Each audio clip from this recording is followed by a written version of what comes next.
Hey there, everybody, and welcome to this presentation on case management needs assessments. I'm your host, Dr. Elise Snipes. In this presentation, we're going to explore the different domains which can be assessed and addressed by the case manager. So let's start out by talking about why case management. Why do we even care about this? Well, the mind and the body interact. So when people are experiencing a lot of stress, for example, they may start having physical health issues with their energy, sleep problems. They may just feel plumb overwhelmed.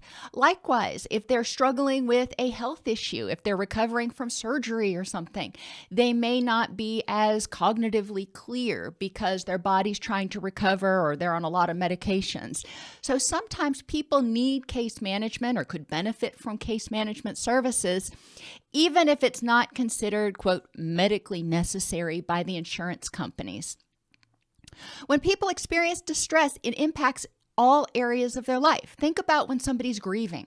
A lot of times when people are grieving, it changes their appetite, it changes their sleep, they feel overwhelmed, they may get agitated, it hurts their productivity at work. There's a lot of areas that kind of need attention when somebody is grieving, and they may not have the energy or wherewithal to attend to those at that point in time. Likewise, during some life changes, like a divorce or a child moving out or a job loss or who knows what else, people may feel completely overwhelmed, and there's a lot of stuff that needs to be done, but they don't know where to begin, and they may not even know all the things that need to be done. I was amazed at all of the things that needed to be done when my mother died, that my stepfather spent literally the next week on the phone with all these different places after she passed away. I would have had no idea. So people can feel overwhelmed, or they may just be ignorant about what needs to be done, so they can use some assistance there. Sometimes people don't even realize all of the things that could be contributing to their distress. So a case manager, when they do a needs assessment, can help people identify potentially little areas of their life that may be causing distress or irritation. All of those little things can add up, and we're going to go through a lot of those in the rest of the presentation. It's important when somebody presents for case management that you start with their current concerns. What brought you here, or what made you call the hotline today? And, how can we address those? If they're not wanting any other assistance past that, they just have a presenting issue and they want some referrals, cool. If they are willing to partake in a full needs assessment, well, then that's great too. But you want to make sure that you are empowering the client and not trying to force them to do something that they're not ready or wanting to do. The goal is to empower the individual as much as possible using what's called scaffolding techniques, letting the person do as much as they can to the point that they can, and then providing assistance to get them the rest of the way. When people are completely overwhelmed, they may just not even know where to begin. They have so much stuff to do to handle whatever's going on. And a case manager might say, okay, can you make a list of all the things that need to be done? And if they say no, well, that's where you start. Or maybe they've made the list, or they're able to make the list, but they look at that list and they get overwhelmed and they're like, I can't even begin to start this. This is just too overwhelming. Then the case manager might be able to sit with the person and advocate for them or with them, encourage them, provide support to help them get started. Let's start with the first thing on the list. What do we need to do? A lot of times, case managers, especially in non-clinical environments, case managers provide a lot of advocacy, support, and encouragement to help people do the things that they need to do. You don't want to do anything for the person that they can do on their own and that they want to do on their own. So the process starts out by doing what I call an assessment of needs. It's a screening. You're not diagnosing, you're not treating anything. You're just evaluating the multiple domains: physical, affective, cognitive, environmental, and relational. You're going to evaluate all these different domains to see what kinds of needs the person may have and provide them education, information about resources that are available to them, and how to connect with those. They may need assistance. If you've ever tried to navigate the healthcare system, for example, and insurance and everything else, it can feel extremely overwhelming. And with Medicare, for example, it feels even more overwhelming because there's all kinds of extra rules. So sometimes a person may need assistance kind of navigating and keeping everything clear in their mind. And a case manager can facilitate this process. A case manager can help the person navigate their way. You're not doing it for them, you're doing it with them. Case managers can provide education, psychoeducation, health education, general educational information about things like sleep hygiene, proper nutrition, not making prescriptions, not telling the person what to eat, but helping them understand, for example, what a healthy diet looks like. Case managers can help people prioritize. Once they have this list of needs or list of things they need to do, case managers can help people prioritize. Okay, what needs to be done first, and what are the steps that need to happen in order to cross this off the list? A lot of times when people are feeling overwhelmed, they jump. They don't see baby steps for, okay, I need to do step 1, 2, 3, and 4. They just see, I need to get to this end point, and I don't know how to get there. Because they're in a fight or flight mode when they're overly stressed. So they're not thinking as clearly and potentially as linearly as they would on an average day. So a case manager can assist with prioritization. Case managers can assist with identifying referrals and making appointments.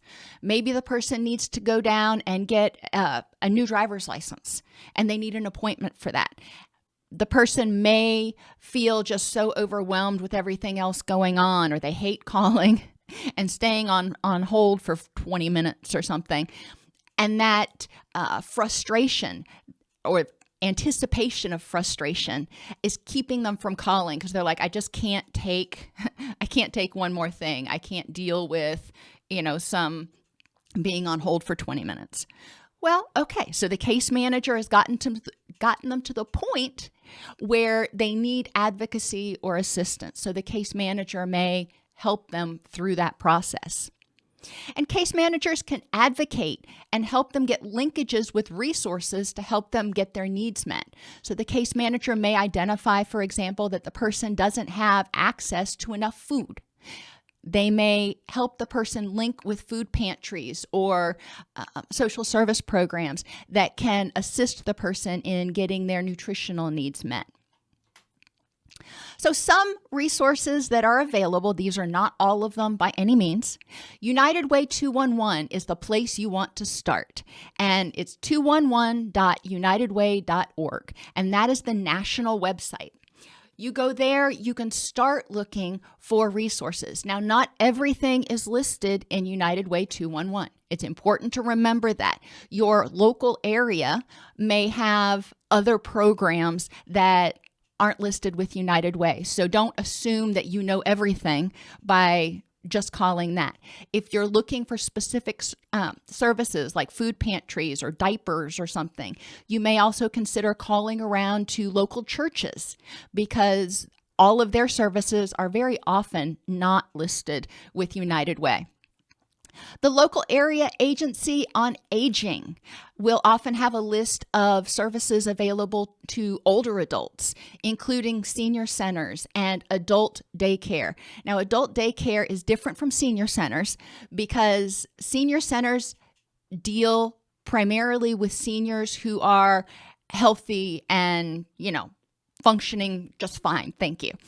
Adult daycare is more medically oriented, and it is more appropriate for older adults who are experiencing physical, cognitive, or mental health issues that can benefit from being in a supported, structured environment. Disability-specific services, and I use the term disability kind of loosely. The March of Dimes is a great resource, for example, for families that end up having a baby who is preterm. There's a lot of stuff to learn when you've got a preemie. Trust me, I had 2 of them. Autism Speaks is another website. Now, not everybody likes the Autism Speaks organization, but some people love it. And so it's important to be aware that it's a resource, but not necessarily the definitive resource. Diabetes.org, the American Heart Association, the American Cancer Association, hospice. You can reach out to a variety of these different organizations to find out what condition-specific services might be available in your area. For example, there are oftentimes summer camps for children with diabetes, so you may reach out to diabetes.org to find out about those resources. Universities and technical schools are also great places to reach out to. A lot of times they will have free clinics. When I was at the University of Florida, we had a law school there, and the law school had a free clinic that was available to people who were impoverished, that could assist them with a variety of civil and, I believe, even minor criminal offenses. They also help them with divorce proceedings and child custody and those sorts of things. Our dental school offered free dental clinics for people to come in. The dental students would work on the patients, of course, but they got dental services for free. Hairstyling.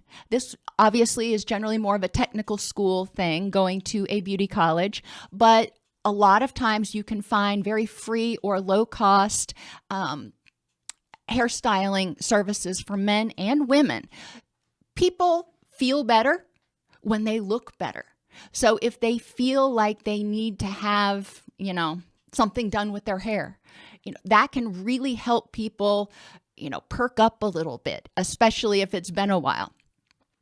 Audiology departments, counseling departments, and medical schools also may have free clinics available. So it's important to check with your local universities. They are a wonderful resource if they offer a lot of these clinics.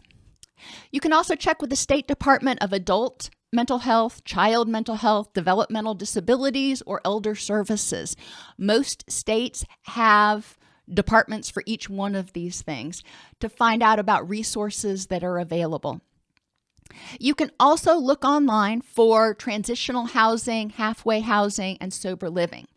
Now, transitional housing often refers to housing for people who are homeless or who are at risk of becoming homeless. Halfway houses and sober living may refer to people who are coming out of substance abuse treatment. Halfway houses may also refer to people who are coming out of jail or prison.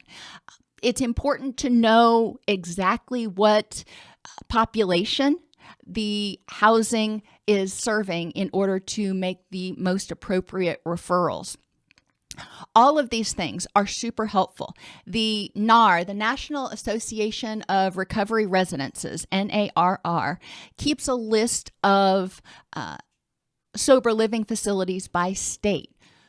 In most cases, all of the sober livings in each state are not listed on the NAR website. They're just ones that are certified by NAR, if I understand that process correctly still. It's evolving. It's a very new organization.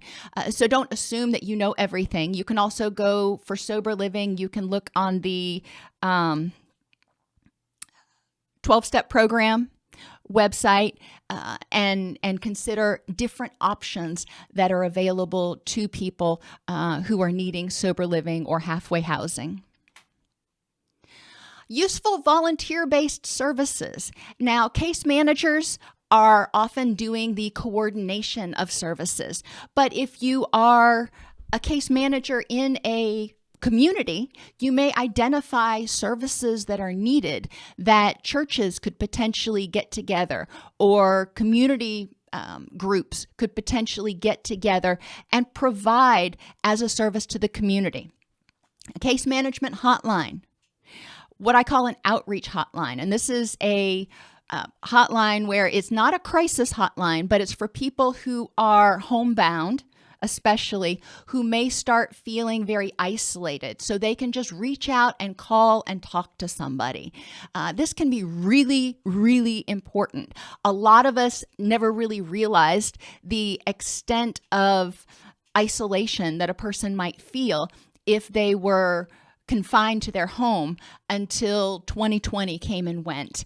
And I think a lot of us have a lot more empathy for people who are homebound now. And you can recognize the need for that human connection, even if it is only on the phone. Yard work and minor home repairs are things a lot of times churches will get together, and somebody who's a general contractor in the church may supervise it to make sure that, everything's done well, or they may have extra supplies that they donate. But those things can be completed by volunteers for people, again, who for one reason or another do not have the ability to do those things right now. Professional clinics, CPAs, counselors, dentists, doctors, dietitians, lawyers who are in the community may be willing to donate 1 day per month or 1 day per quarter even to volunteer their services, to provide their professional services to people in the community who are in need. Support groups.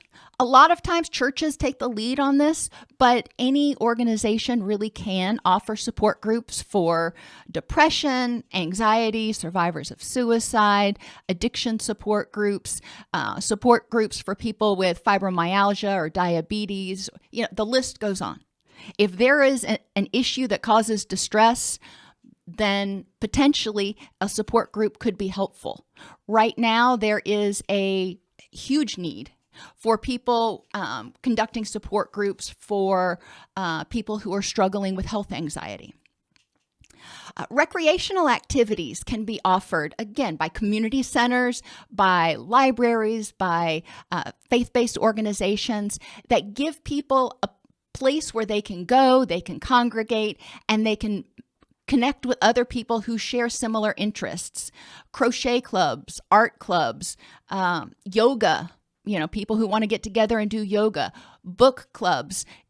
There are a lot of different things. Whatever your interests are, you can probably create some sort of group. You can advertise it on meetup.com or United Way 211, wherever you want to advertise it. But these activities give people a place to go where they may not, not everybody wants to go to a bar or go to a gym or something. So they may feel more comfortable in a smaller group that's in their local community.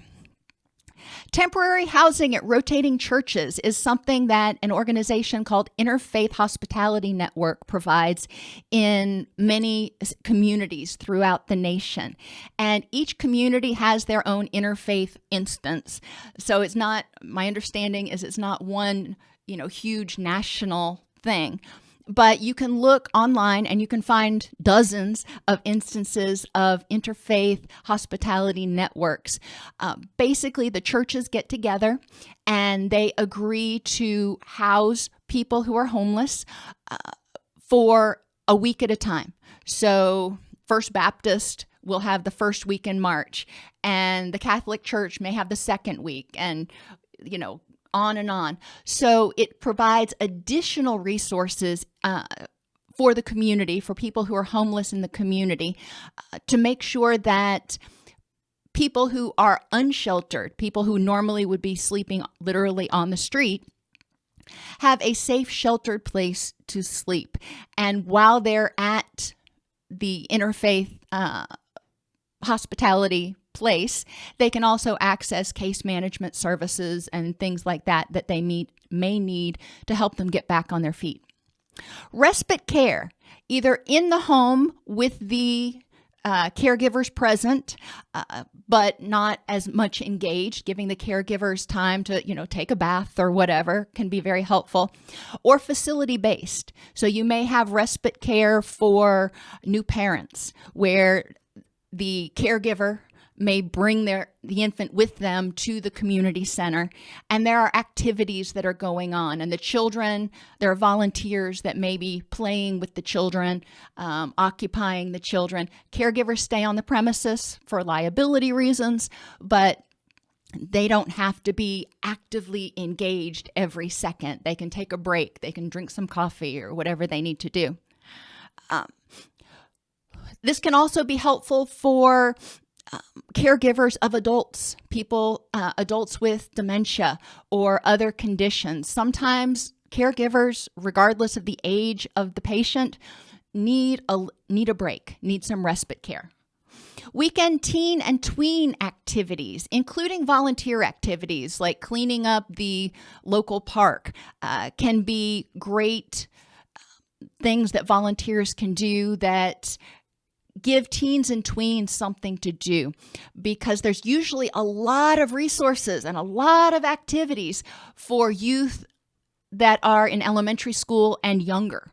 But once they get into middle and high school, unless they're involved in school-based activities like football or cheerleading, there may not be a lot for them to do, which can lead to them being bored, getting in trouble, those sorts of things. So providing opportunities, even just opening up the community center and having board games available on Friday evenings, or having a DJ and music in the basketball area of the community center, or whatever it is, those things can be extremely helpful for the whole community as well as for the parents and the youth. Food and pet food pantries are always in demand. There's just always a need for food. It's important, if you're running one of these pantries, to also reach out to backyard gardeners so they know that when they have an excess harvest, when they can donate it at some of those pantries, maybe once a month. At different places, there is a place where people can go to get fresh produce. Pet food that's returned to pet stores, open, the dog didn't like it or whatever, can't be resold. And a lot of times pet stores will donate that to either shelters, animal shelters, or to churches or pet food pantries. Also, if you have grandma and she had a dog and the dog passed away, grandma may not want to get another dog, but she has all this food left over. She doesn't know what to do with it. That can be donated. And obviously, you'll have your own liability regulations. You'll want to go over any of those services with a lawyer to minimize liability for your church or community center.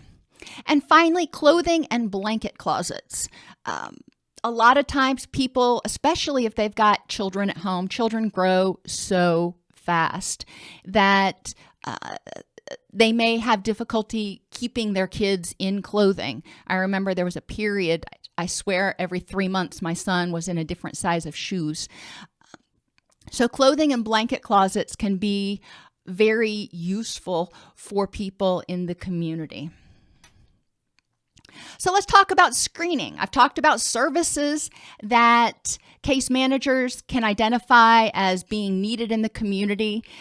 Those services that we just went over can be offered through community centers, through professional groups like the Lawyers Association, or through community groups like the community center, the government, the Rotary Club, The list is pretty endless. It's just a matter of asking and getting an organization that's willing to spearhead it. So when you're doing the assessment, what do you assess for? It's really not as difficult as it sounds. You want to ask people if they've had a physical within the past year. A lot of mood and pain issues can be caused by underlying physiological issues that may be very easily treatable. So a physical within the last year is really important for maintaining health and well-being. An eye exam and a hearing check within the past year is really important. They Poor vision, poor hearing contribute to cognitive decline, but poor vision can also contribute to migraines. It can contribute to car accidents. There's a lot of things that blurry vision can cause problems with. And hearing checks can contribute to difficulty in school, at work, in relationships. It can increase agitation because people are constantly straining to hear, or they think they know what they heard and they're mishearing things, so it causes communication breakdowns. Hearing checks are really important, especially as people get older, or if they listen to a lot of loud music like I do. Those things can be important. Nutrition, assessing, the person's diet. Are they familiar with healthy nutrition practices? Do they have access to enough healthy food? And do they consume that healthy food? People may know how to eat healthfully. They may be able to afford it with no problem, but they're living on ramen noodles and pizza because they're too depressed to actually cook, or they don't know how to cook. So it's important to assess those things. After my mother died, my stepfather kept forgetting to eat. He just wasn't hungry, and he admitted that he doesn't know how to cook. There are a lot of ways to get food to people, whether you're bringing it, the church is bringing casseroles, or hospice, or even just having, Grubhub or something bring meals to people. They can order them out. If they don't know how to cook, there's still no excuse anymore for not eating relatively healthfully. Medication. What do they know about the medications that they're on? Do they understand how they're supposed to be taking them? Are they able to afford their medications and get them? If you can afford it, great, but if it continues to sit at the pharmacy because you can't drive to the pharmacy to get it, that's a problem. So can they afford it? Can they pick it up? Can they get it? If they cannot afford their medication, GoodRx and other services like that can significantly reduce the cost. You can also go to the pharmaceutical company's website and look for the page or the section that is entitled Patient Assistance Program. Generally, there's a one-page form that the doctor fills out, faxes it in, and if the person is truly financially unable to afford their medications, a lot of times the insurance company will provide it at a very steep discount. So do they know how to take it? Do they know what it's for? Do they know how to access it? Can they afford it? And are they taking it as prescribed? Are they remembering to take it? I know antibiotics that I have to take 3 times a day if I ever have those. Thankfully, they pretty much don't exist anymore. I would always forget to take the middle of the afternoon dose, which is why I love the once a day antibiotics now, because it just helps. But especially people who take multiple medications, are they remembering to take them when they're supposed to take them? There are apps you can download that remind you when to take which medications, and they will bug the crap out of you, honestly, until you take your medication. So that can be really helpful for people who are forgetting to take their meds. And complications. Talking with people, especially if they're not taking their medication, but even if they are taking it as prescribed, are they having any side effects since starting that medication that they're concerned about? And if they are, make a referral back to the physician. You're not going to diagnose, you're not going to treat any of these things, but you can, highlight and say, oh, that sounds like something you might want to talk to your doctor about. Sleep and circadian rhythms. What do they know about sleep hygiene? Are they aware of ways to get good quality sleep? Do they think they're getting good quality sleep? Or are they waking up fatigued all the time? What do they know about circadian rhythms? When your sleep and circadian rhythms get out of whack, it impacts everything from your mood to your immunity to your pain level to your hunger and satiation and even managing your blood sugar levels. So making sure that people are, assessing what they know about it. If people don't have knowledge about nutrition or sleep and circadian rhythms or a particular medication, a lot of times you can find handouts online that you can print out and give to them, or you can email to them so they get the knowledge that they need in a succinct fashion. Obviously they don't want to read 17 journal articles, but providing them the basic information. Your organization could also potentially create short little videos and put them online on your agency's website. I have a lot of videos on the YouTube channel here, AllCEUs Education, on sleep hygiene, on basic nutrition for mental health, the connection between pain and mood disorders. There's a lot of stuff there. So for people who are interested in learning more about that, they can peruse either your organization's website, or ideally you will have curated some playlists for them, so they're not going to just any Tom, Dick, and Harry that has a video up on YouTube. You want to make sure that they're being referred to accurate information. So what do they know about it? Do they have the ability to get good sleep? Do they have sleep apnea? Do they have a baby that's waking up every 2 hours and they haven't gotten a good night's sleep in 6 months? Are they going through menopause and they're having night sweats and they haven't gotten a good night's sleep in 6 months? Are they, working shift work so they can't ever seem to figure out when they're supposed to be awake or asleep? All of these things can have a significant impact on their overall health. And it's a matter of brainstorming with them. What is it that you need in order to help you get adequate quality sleep and maintain your circadian rhythms? And a lot of that is very non-clinical, unless they have something like sleep apnea or restless leg syndrome, in which case they may need to be referred to their doctor, who can refer them for a sleep study. Pain. Pain's caused by a lot of different things. But if people are in pain, they're not going to sleep well. They're probably going to tend to have a more irritable or depressed mood. So asking people about pain, if they have pain, do they know what's causing it? And do they know how to address it? If they do, great. If they're using those interventions, how effective are they? If they're using a TENS unit or yoga or ice packs or whatever it is, are those interventions working or not? If they're using the interventions the doctor gave them or told them about and they're still not working, then advocating for them to reconnect with their physician or their physical therapist can help them manage that pain. Generally, pain is manageable. It may not be possible to eliminate it for everybody, but the goal is to get it to a manageable level. Other symptoms that it's good to ask people about if they're willing to answer them. Have they experienced excessive hunger, thirst, or unintentional weight loss in the past couple of months? Now, if they're under a lot of stress, like after a death, they may have unintentional weight loss. So, use your best judgment. But excessive hunger or thirst may indicate prediabetes. Numbness or tingling in their hands or feet may also be an early sign of diabetes.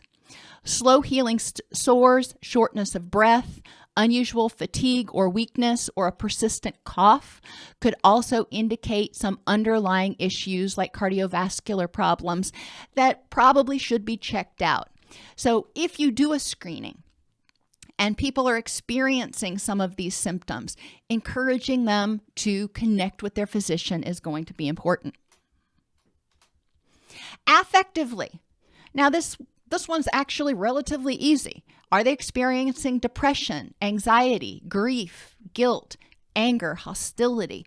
Okay, if so, what tools do they need, or what could be helpful for them in dealing with those dysphoric emotions? You may make referrals to support groups, to pastoral counseling, to non-pastoral counseling.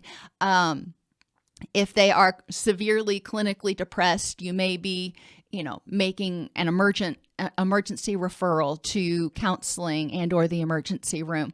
You want to help people figure out, what resources are out there to help me deal with these feelings that I've got going on right now. Case managers are not counselors necessarily. Most of the time they're not. So what you're doing is connecting people with the professionals who can help them work through this stuff. You also want to talk with them about happiness, relaxation, and recreation. What is it that helps you feel happy? And do you have access to that? If they do, great. How can they do more of that? If they don't, what's preventing it? And is there a way to help you access some of these things that make you happy? For example, maybe seeing your grandbaby makes you infinitely more happier. Well, that can be wonderful, but in the current state of things, you may not want to be traveling across the country to go see your grandbaby. So you may start feeling frustrated and depressed that you're not seeing the baby. Well, okay, so it's not the same as being able to hug and touch and hold, but video calls with the baby. Video calls where you're present in the room and, just kind of hanging out with the family for an hour can provide a whole lot more connection, can let you feel that connection with that baby or that toddler that you may be greatly missing. So exploring with people how they can connect with those things that make them happy and any of the things that they enjoy doing for relaxation and recreation. Our bodies need to decompress. Our bodies need to downregulate sometimes. Helping people identify hobbies they might enjoy doing, things that they might want to do that can help make their life feel more rich, meaningful, fulfilled, abundant, whatever word they want to use. Cognitively, how's their memory, short and long term? Now, when people are in crisis, their memory usually is not great. When you're in a fight or flight mode, when you're under extreme stress, your memory is not focused. Your mind is not focused on remembering things. It's focused on fight or flee. It's focused on protection. So it's expected that after a crisis or during a major life transition, people's memories are not going to be as good as they are, quote, normally. But if there are sudden changes in short or long-term memory, or someone's short-term memory is becoming progressively worse, referring them for an evaluation, even if they're younger, referring them for an evaluation is really important because early intervention can stave off cognitive decline, even in people with dementia or Alzheimer's disease. Cognition. Are they able to think clearly? Are they able to formulate ideas and sentences and stay on task to the best of their ability in conversations? My son has ADHD, so staying on task is a little challenging for him, but he thinks very clearly. It's important to remember, again, that as we age, and it's not dementia, just there is normal slowing in our cognition. It takes us a little longer to do things as we get older. But if it seems like there's a marked change or it's getting progressively worse in a concerning fashion, it's always better to have it evaluated. If the person's experiencing hallucinations, seeing or hearing things that aren't there, that is a big concern and they should be referred for an evaluation. If they're having delusions, that's another concern. And a lot of times people with dementia may start having delusions. A lot of people that I've worked with who've had dementia have paranoid delusions. They think people are out to get them. They think people are stealing from them. Now, sometimes this is the case because people do, unfortunately, take advantage of vulnerable individuals. So you don't want to dismiss it and automatically assume it's a delusion. However, it's important, so you want to take it seriously, but it's also important to recognize if there is a pattern of unproven there is no evidence that someone was stealing from them or in the apartment moving things around or something, that the person gets an evaluation by a psychiatrist to rule out any issues that may be causing those hallucinations or delusions, including psychotic features in depression, bipolar disorder, schizophrenia, or Alzheimer's or Parkinson's disease. Can the person list, prioritize, and follow through? After a divorce, when a new baby comes home, and especially when a new baby comes home before you're sleeping through the night, when there's been some major upheaval in your life, are you able to list what needs to be done, prioritize it, and actually get done the things that have to be done? If not, that's a great place for a case manager to step in and advocate and facilitate using that scaffolding.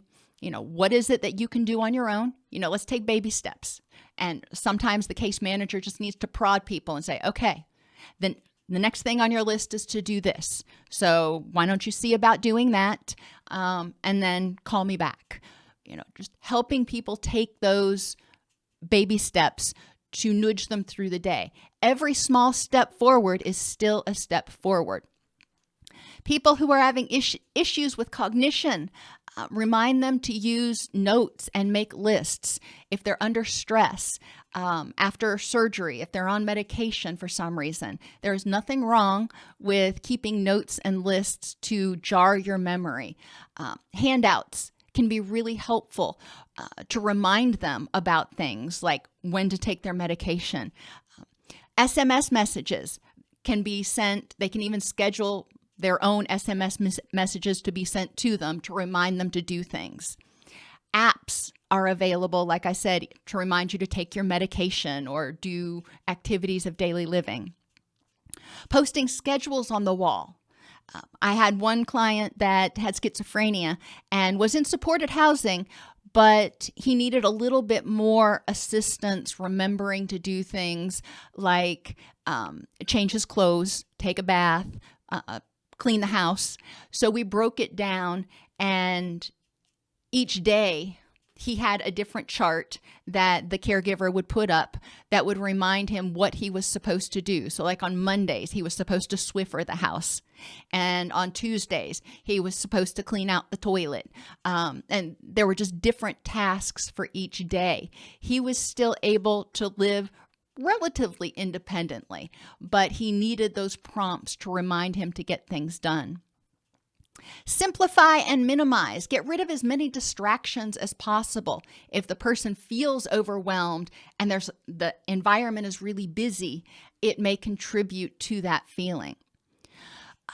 And drop-in care can also be helpful when people are starting to become to have more issues with independent living for whatever reason. Drop-in care can be helpful where a CNA or a caseworker comes by once a day, once a week, to check in on the person, to help them with anything that must be done. All of those things can be helpful. I talked about respite care earlier, and that can be sometimes done in a drop-in fashion. Environmental and financial needs. Does the person feel safe? If they don't feel safe, that's going to be a primary target for figuring out what do they need in order to feel safe in their environment. If they don't feel safe, their HPA axis, their fight or flight response is going to be constantly ramped up, and it's just going to cause a cascade of problems. So safety is important. Mobility. Can they get in and out of chairs and in and out of bed on their own? Can they get around the house on their own? Like, can they get from the living room to the kitchen? Can they make their own food? When they go to stores, can they get around? Walking around Walmart or even the grocery store can be a lot of movement for people. So do they need assistance getting around stores and doing their shopping? They still may want to go out and do it themselves, but they may need one of the motorized scooters or something to get them through. And can they get in and out of the bathtub safely? If not, they may need grab bars installed or a walk-in tub installed. If people are having problems with mobility because of age, because of maybe they had a knee or a hip replaced, or they're on medication that makes them have more difficulty with balance. For whatever reason, if they're having difficulty with mobility or balance, it's ideal to see if you can get their living environment assessed for safety. And I have a video on environmental safety assessment, but things like taping down the corners of rugs so people don't trip and fall on them can be really important, and installing grab bars. Can the person access what they need without ladders or environmental accommodations?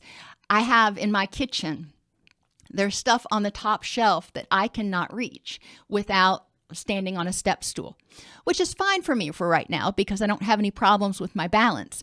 But if I got to the point where I was having difficulty with that, it might not be safe for me to be up on a ladder trying to get the mixer or something off the top shelf. So assessing for, can they get to what they need? If they are in a wheelchair permanently, then there may need to be some permanent modifications to the kitchen and bathroom areas and bed in order to make them accessible. If they're in a wheelchair temporarily, maybe they broke their femur and they can't walk on it for 6 months. Can they get around the house? They may need assistance. They may need special tables or something brought in where they can make their food. They may need the microwave moved down onto a adjustable height cart so they can get what they need without having to stand and while they're in the wheelchair.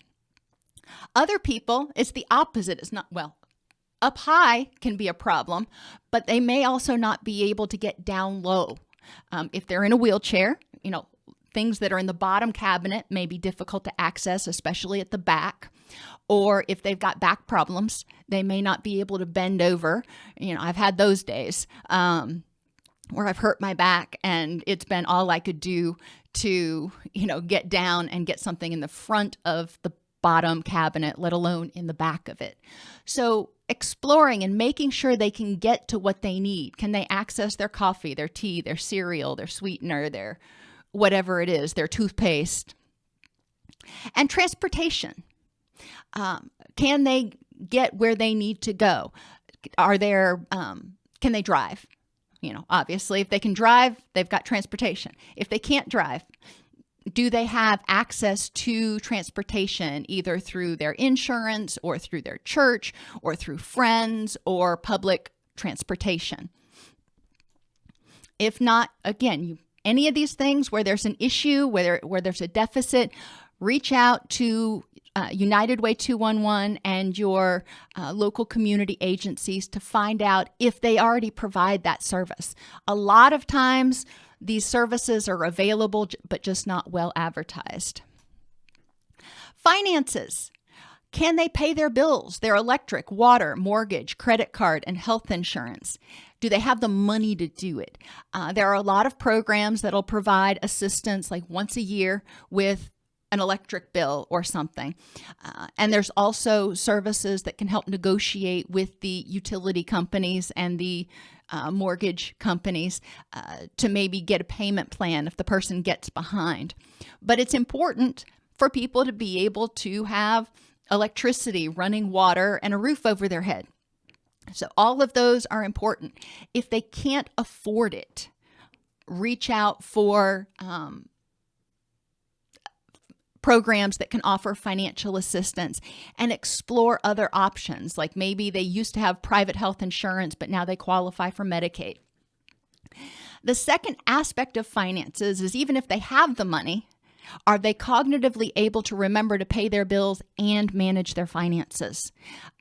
Sometimes people in early recovery from addiction, people who are clinically depressed, people who have dementia, there's a variety of things that may happen that the person is just not able to keep themselves organized enough to remember to pay their bills and manage their finances.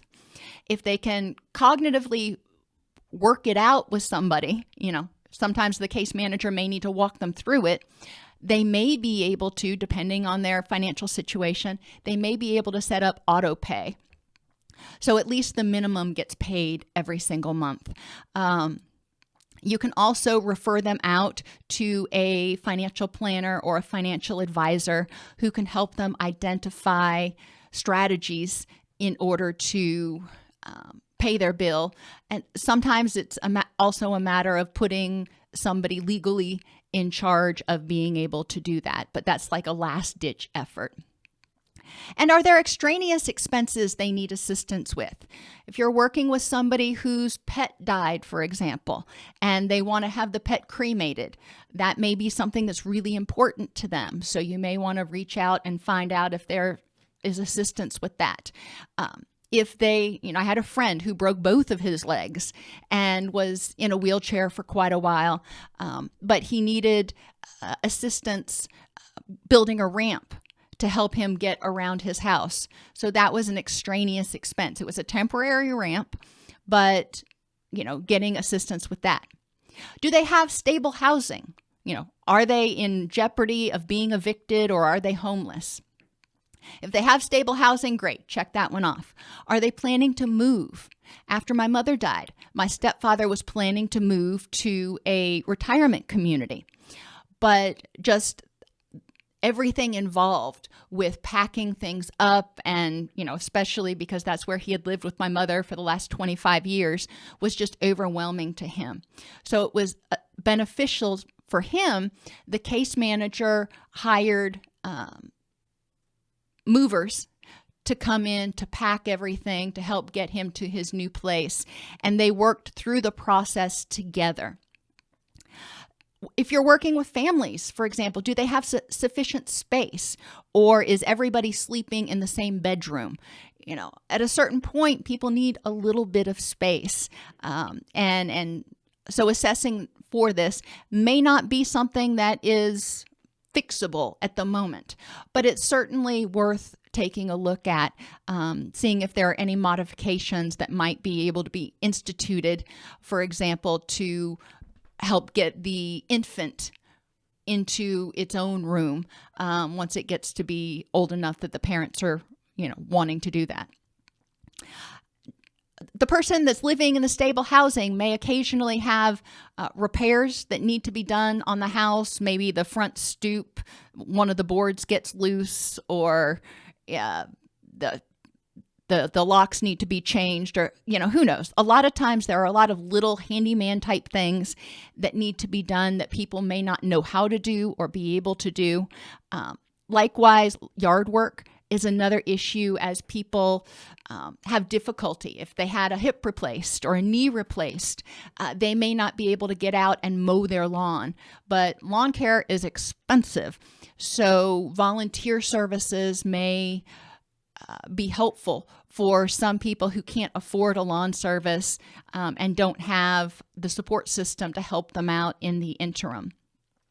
Long-term care insurance, and I do have a video that talks about that, but a lot of times long-term care insurance will pay people a daily rate, and from that daily rate, they can contract, purchase, whatever word you want to use, any services that they need. So from that daily rate, they may hire a CNA to come in for 2 hours, and they may hire somebody to come in and mow the lawn. Whatever they need, that daily rate is supposed to cover. So long-term care insurance or volunteers can be potential sources of assistance for things like yard work. And insurance.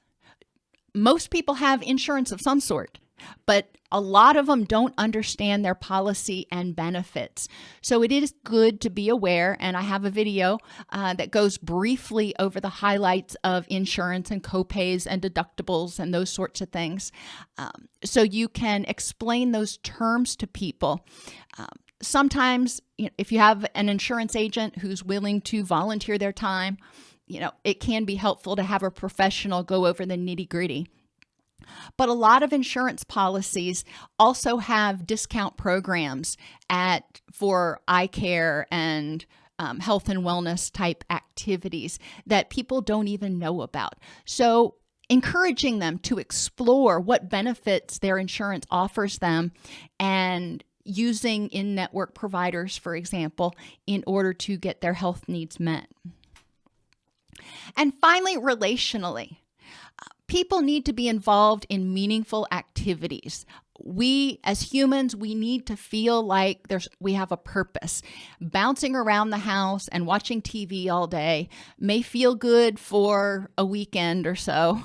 But eventually, when it's day after day of being isolated and doing nothing, a lot of people start getting very depressed. We need to be involved in some sort of meaningful activities, whether that's volunteering somewhere, doing recreational activities, going hiking, bird watching, doing hobbies, work, supported employment.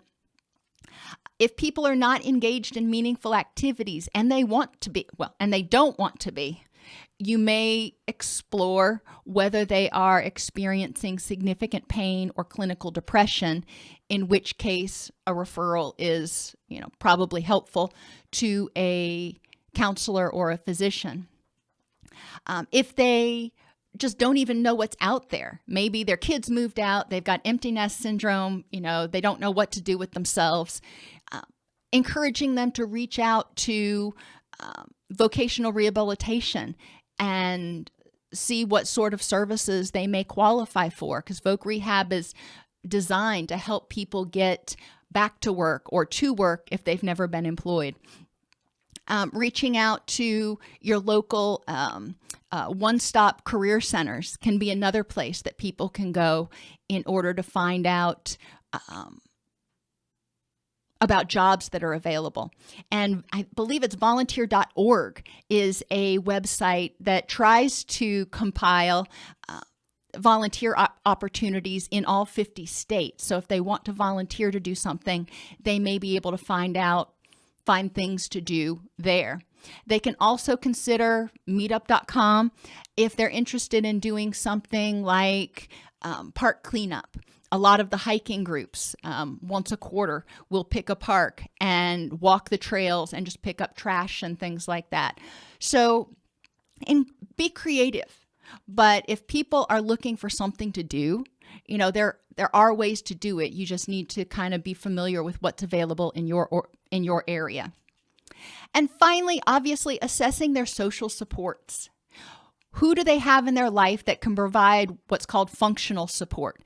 Transportation to the doctor, picking up groceries, helping them out with getting stuff out of the attic, whatever they need, stuff that needs to be done. Do they have people in their family, friends, neighbors that are able to help with that? But then we also need social supports that provide emotional and social support, people that you enjoy doing things with, people that can be there when you're having a bad day, that you can call up when you're stressed out or you're depressed, that can be helpful when you're grieving. All of those supports are necessary, and encouraging people to try to figure out where those supports are if they don't have functional or emotional and social supports. Brainstorming with them where they may be able to connect with some of those. Faith-based organizations, community centers, those sorts of things can be great places to connect with other people who are willing to and wanting to help each other out. Case management can occur in clinical settings, but there's also a huge demand for case management services in non-clinical settings, like in churches. I have another video that's kind of similar to this one on congregational care case management. A lot of churches have a congregational care pastor who could benefit from having an army of volunteers that can provide additional case management services. Community or congregational case management programs facilitated by a paid director for continuity. If you have a volunteer director, it's too easy to lose them. If somebody's in a paid position, they tend to have more longevity in the position. So a director that has a paid position who can provide a wealth of services through a phone-based program using trained, screened volunteer staff. And the training can come in the form of, watching the case management YouTube videos that I've got on this website or on the YouTube website, and reading information on case management. It doesn't have to be a super in-depth training necessarily. And any in-home visits, such as for environmental safety assessments, should always be done by people who have fingerprints and background checks on file, and ideally with the caregivers present. And I say this in every video because it is important for liability protection and for the protection of abuse. We don't want vulnerable people being taken advantage of. So it is important to make sure that anyone providing services is trustworthy.